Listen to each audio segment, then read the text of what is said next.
식탁은 이미 차려졌는데 의자는 비어 있고 전화벨은 울리지 않습니다. 괜히 휴대폰 화면을 몇 번이고 켜보다가 다시 조용히 내려놓습니다. 혹시 내가 먼저 초대하지 않아서일까? 먼저 연락하면 지는 것 같아서 그런 마음들이 소리 없이 그러나 깊게 쌓여갑니다. 같은 집에서 자랐고 같은 밥을 먹었고 때로는 싸우고 울다가도 결국 다시 웃던 사이였죠. 그런데 어느 날 문득 깨닫습니다. 우리는 언제부터 남처럼 된 걸까?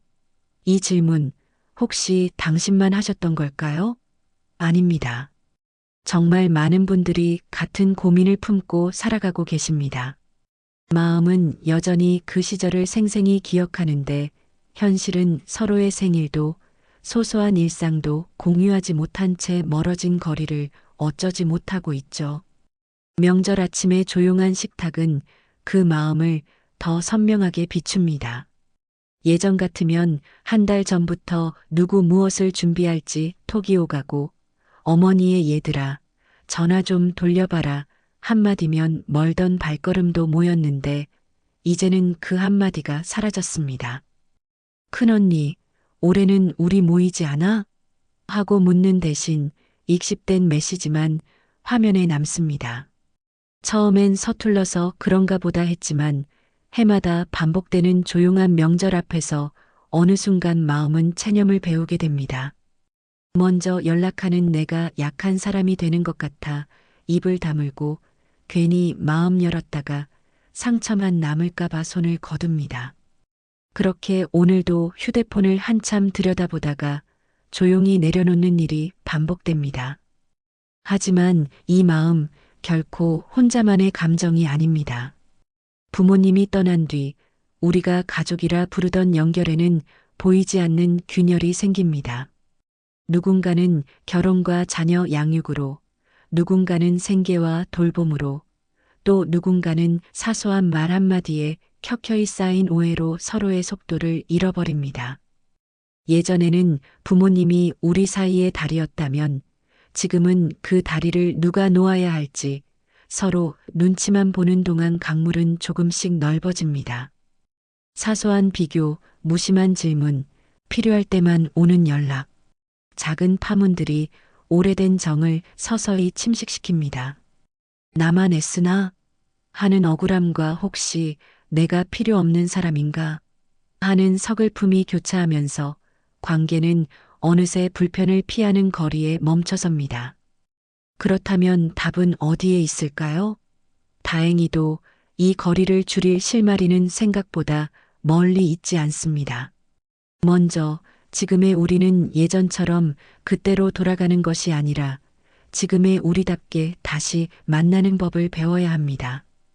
예전의 관역이 아닌 지금의 생활 리듬과 감정을 인정하는 새로운 방식 말이지요.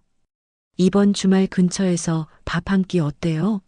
처럼 가볍지만 따뜻한 제안, 그때는 미안했어요.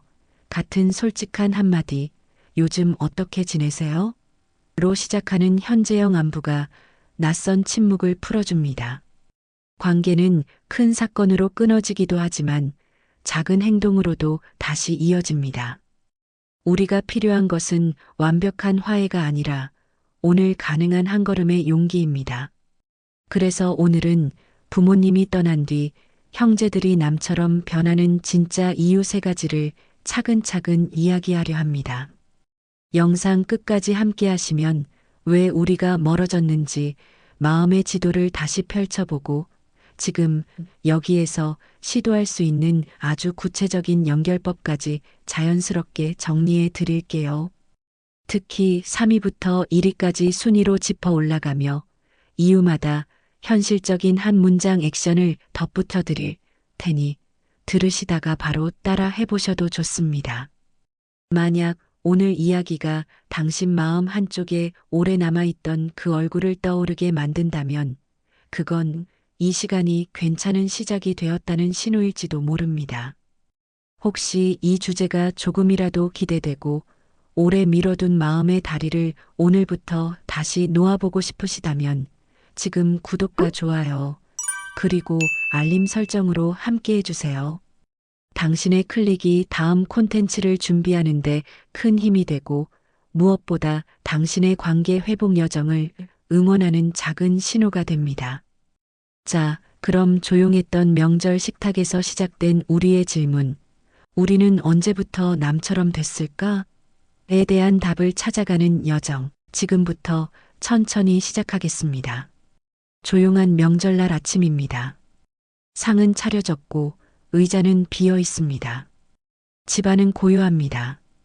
휴대폰 화면만 여러 번 켰다 껐다. 내가 먼저 연락하면 내가 약해 보일까? 마음속 질문이 길어집니다. 같은 방에서 자고 같은 밥을 먹던 그때가 떠오릅니다. 울다가도 결국 다시 웃던 사이였습니다. 그런데 우리는 언제부터 남처럼 변했을까요? 오늘은 그 이유를 3위부터 1위까지 차근차근 짚어보겠습니다. 그리고 각 이유 옆에 오늘 바로 해볼 수 있는 작은 행동을 붙여드리겠습니다. 먼저 3위, 부모님이 떠난 뒤 연결의 의식이 사라졌습니다. 예전에는 어머니의 한마디가 있었습니다. 얘들아, 전화 좀 돌려라. 그 한마디면 날짜가 정해졌고 자리도 잡혔습니다. 누군가는 반찬을, 누군가는 과일을, 누군가는 아이들 얘기를 준비했습니다. 어머니는 집안의 다리이자 리듬이었습니다.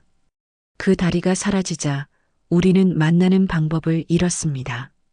이번엔 누가 주최하지? 언제 볼까? 질문만 공중에 떠 있고 누구도 첫 메시지를 누르지 않습니다. 서로의 눈치가 침묵의 시간을 조금씩 늘립니다. 여기서 필요한 건 거창한 화해가 아닙니다. 작고 가벼운 의식입니다. 길지 않아야 합니다. 부담이 낮아야 합니다. 예를 들어 이렇게요. 이번 달 셋째 주 토요일 정오 12시 홍대역 출구 앞 맛있는 분식 70분만 길어지지 않게 미리 약속합니다. 오늘은 근황 한 가지씩만. 다음 달 주체는 번갈아. 이 정도면 충분합니다. 첫 만남은 맛있게 먹고 가볍게 웃고 가볍게 헤어지면 됩니다. 이 작은 리듬이 한 번, 두 번 반복되면 마음의 문턱이 내려갑니다. 멀어진 사이가 갑자기 친밀해지진 않습니다. 대신 어색하지 않을 거리가 생깁니다. 어색하지 않으면 다음이 열립니다. 잠깐 이런 생각이 들 수 있습니다. 왜 늘 내가 먼저 해야 하지? 그 마음 이해합니다. 억울함이 밀려올 때는 방향을 다시 잡아보세요. 먼저 한다는 건 지는 게 아니라 여는 것입니다. 여는 사람이 이깁니다. 싸움이 아니라 연결의 게임에서는 그렇습니다. 첫 문장은 이렇게 보내보세요. 이번 달엔 내가 한 번 10개. 부담 없이 70분만. 그 한 줄이면 됩니다. 오늘 밤 문자함에 초안을 만들어 두세요. 보내지는 건 내일 아침이어도 괜찮습니다. 이제 2위로 가보겠습니다. 돌봄과 간병의 불균형이 남긴 감정의 장부입니다.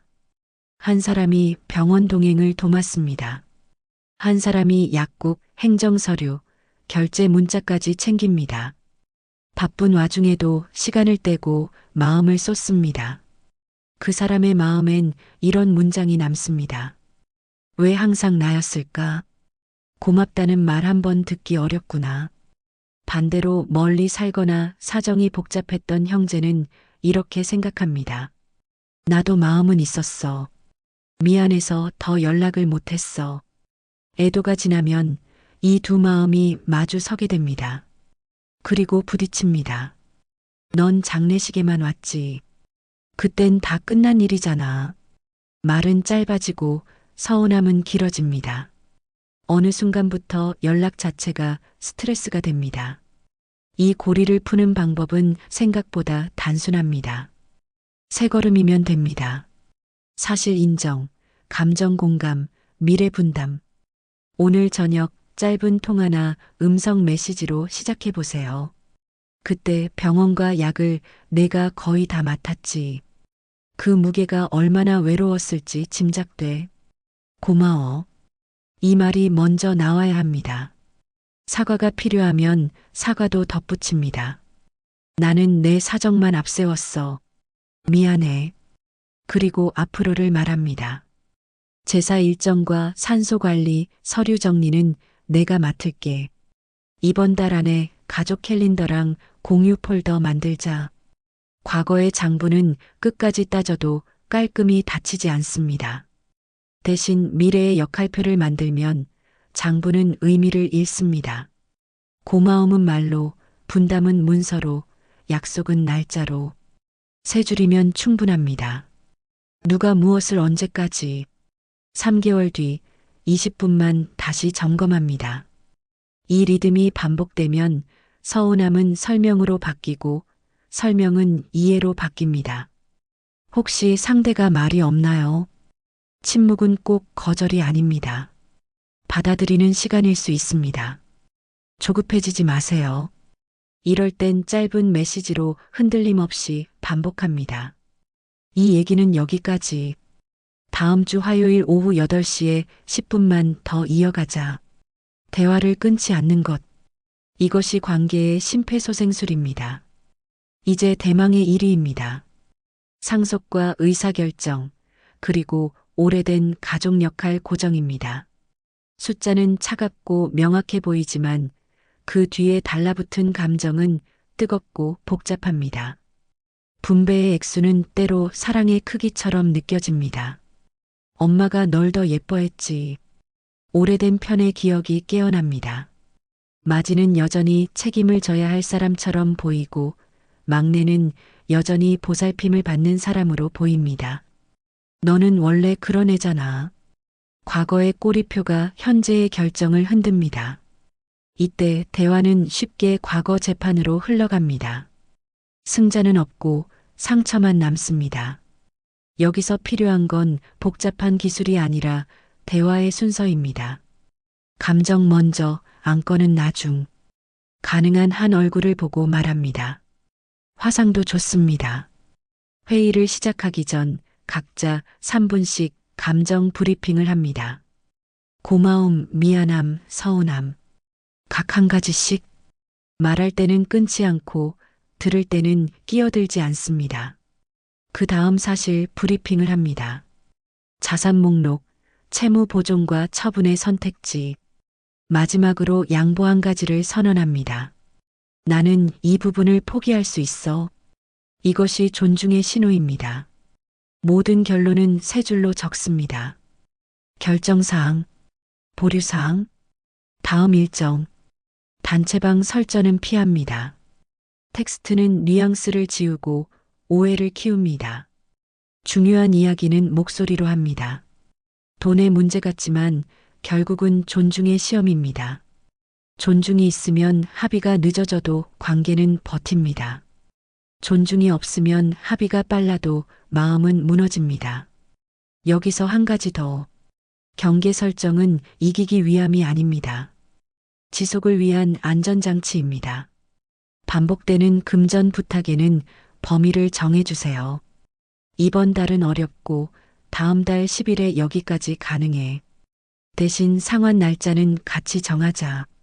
부탁을 모두 들어주는 관계도 모두 거절하는 관계도 건강하지 않습니다. 가능한 만큼 돕고 가능한 만큼 분명하게 말합니다. 관계는 이 선명함 위에서 오래갑니다. 이제 세 가지 이유를 다시 정리해 보겠습니다. 3위, 부모님이라는 연결의 다리가 사라지며 만남의 리듬이 함께 사라졌습니다. 그래서 우리는 작은 의식을 다시 깔아야 합니다. 날짜, 시간, 장소, 의제, 주체의 교대. 2위, 돌봄과 간병의 불균형이 감정의 장부를 만들었습니다. 그래서 우리는 공로 인정과 감정 공감, 그리고 미래 분담표로 장부를 닫아야 합니다. 1위, 상속과 의사결정은 숫자의 문제가 아니라 존중의 순서 문제입니다. 그래서 우리는 감정 먼저, 안건 나중, 그리고 문서화로 남겨야 합니다. 세 문장, 세 줄, 세 걸음. 복잡해 보이지만 해보면 의외로 단순합니다. 여기서 바로 쓰는 문장을 몇 줄 더 드리겠습니다. 복사해 두셨다가 마음이 흔들릴 때 꺼내 쓰세요. 이번 달엔 내가 킹키퍼를 맡을게요. 70분만 보고 헤어져요. 그때 내가 더 많이 했다는 걸 인정해. 고마웠어. 그 말은 내게 지금의 나를 안 보는 느낌이라 서운했어. 다음엔 현재 얘기를 더 하고 싶어. 오늘은 결론 한 개만. 나머지는 보류할게. 나는 여기서 한 가지 양보할 수 있어. 지금 말의 온도가 높아졌어요. 10분 쉬었다가 다시 이야기하자. 마지막으로 지금 당장 시작할 7일 루틴을 말하듯 천천히 안내드리겠습니다. 복잡하지 않게 짧고 선명하게 따라오시면 됩니다. 첫째 날에는 종이 한 장을 꺼내 마음을 정리합니다. 고마웠던 순간 두 가지를 차분히 떠올려 적습니다. 서운했던 일 한 가지도 솔직하게 적습니다. 마지막으로 내가 미안했던 일 한 가지를 적어둡니다. 글로 옮기는 동안 감정의 매듭이 느슨해집니다. 내 마음의 위치를 먼저 확인합니다. 둘째 날에는 초대의 문을 엽니다. 너무 길게 쓰지 않습니다. 토요일 낮 12시, 홍대역에서 70분 점심 어때요? 이렇게 짧고 선명하게 적습니다. 부담을 낮추기 위해 이유는 붙이지 않습니다. 가볍게 제안하고 답을 기다립니다. 초대의 공은 이제 건너갔습니다. 셋째 날에는 앞으로의 분담을 먼저 제안합니다. 기일과 서류 정리는 제가 맡을게요. 이렇게 책임을 한 가지 자원합니다. 과거의 장부를 따지기보다 미래의 역할을 정합니다. 내가 할 일을 스스로 정하면 대화의 톤이 부드러워집니다. 관계는 제안에서 움직입니다. 넷째 날에는 감사의 마음을 한 문장으로 전합니다. 그때 병원 동행 정말 고마웠어요. 오래 미룬 말을 짧게 그러나 분명하게 보냅니다. 설명을 덧붙이지 않아도 충분합니다. 고마움은 짧을수록 또렷합니다. 상대의 수고를 인정하는 순간 마음의 온도가 올라갑니다. 다섯째 날에는 경계의 문장을 연습합니다. 부탁을 모두 들어주지도 모두 거절하지도 않습니다. 돈 이야기는 오늘 20분만요. 이렇게 시간을 정해둡니다. 대화의 길이를 정하면 감정의 과열을 막을 수 있습니다. 경계는 단절이 아니라 지속을 위한 안전장치입니다. 여섯째 날에는 합의한 내용을 세 줄로 남깁니다.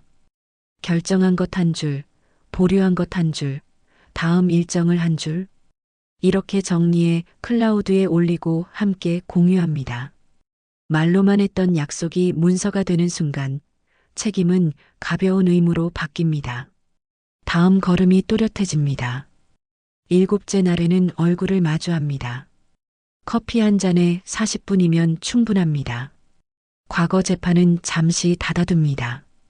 현재형 질문 3가지로 대화를 엽니다. 건강은 어떠세요?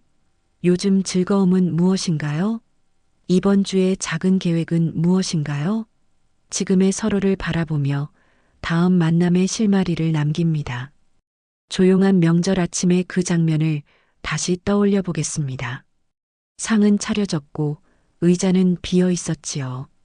휴대폰 화면만 희미하게 켜졌다 꺼지고 마음속에서는 우리는 언제부터 남처럼 되었을까라는 질문이 길게 맴돌았습니다.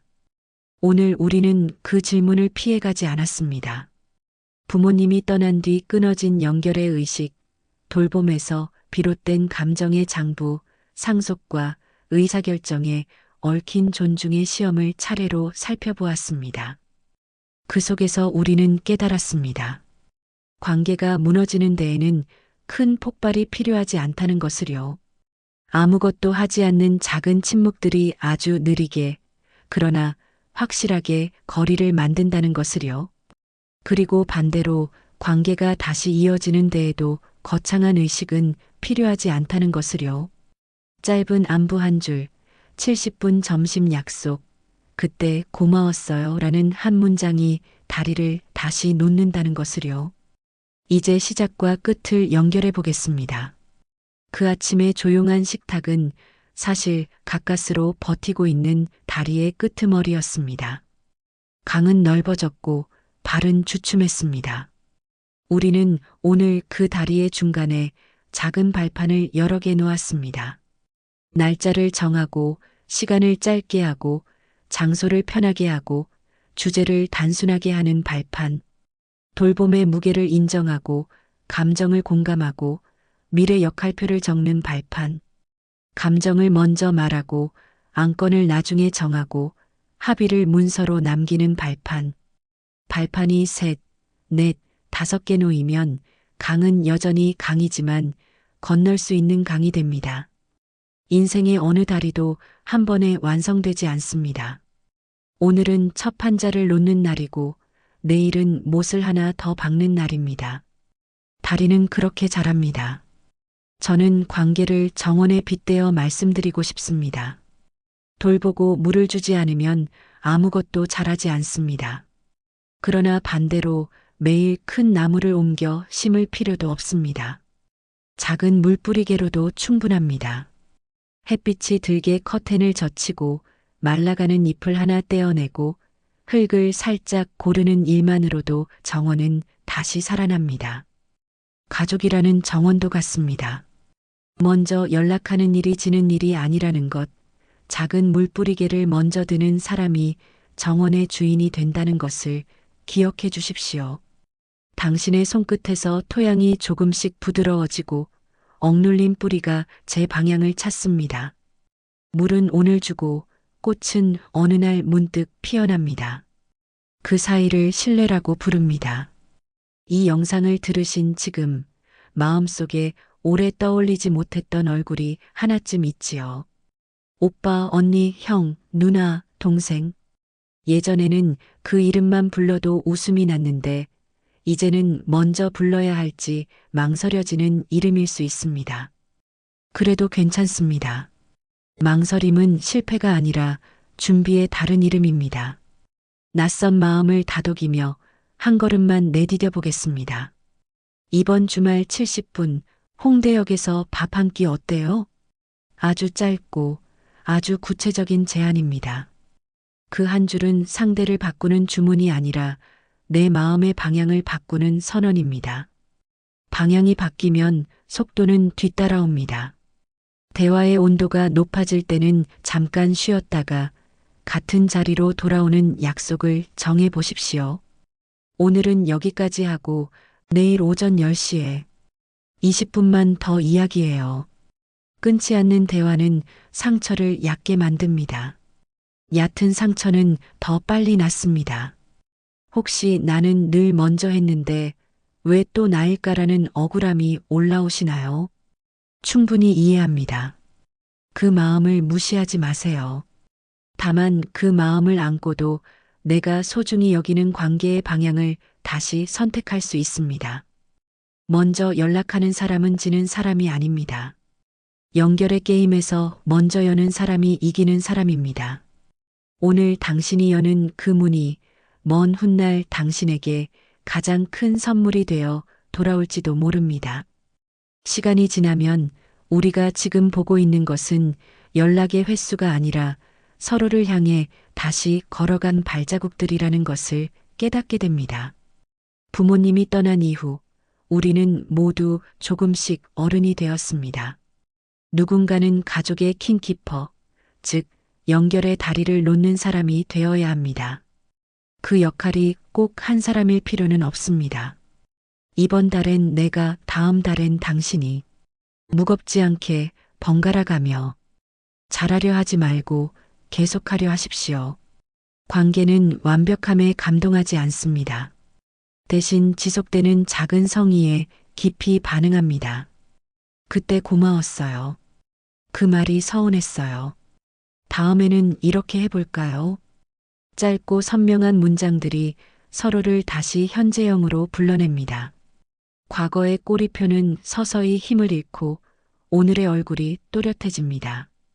마지막으로 이 시간을 통해 얻은 핵심을 한 번 더 마음에 새겨보겠습니다. 우리는 왜 멀어졌는지 이해했습니다. 그리고 어떻게 다시 가까워질 수 있는지도 알게 되었습니다.